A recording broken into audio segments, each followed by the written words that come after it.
Soalan pertama mengenai tablet berkaitan kanser ialah, Tuan, adakah perlu diambil sebelum makan atau selepas makan?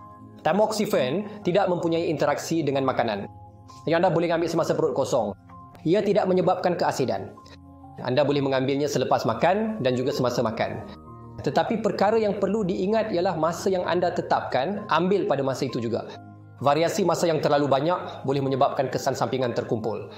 Seperti yang saya beritahu, anda boleh mengambil tablet ini sebagai dos tunggal atau dos pecahan. Jika anda mengambil dos tunggal seperti contoh 20 mg pada waktu pagi. Jika anda terlepas untuk mengambil tablet ini, terlepas dos anda dan teringat dalam masa 12 jam bahawa anda telah terlepas dos pagi atau dos petang anda, maka anda dinasihatkan untuk mengambil dos tersebut dengan segera. Jika lebih daripada 12 jam berlalu, tinggalkan dos itu. Ambil dos seterusnya tepat pada masanya. Jika anda mengikuti dos pecahan pagi dan petang dalam jarak 12 jam, adalah penting untuk ruangnya dengan sekata.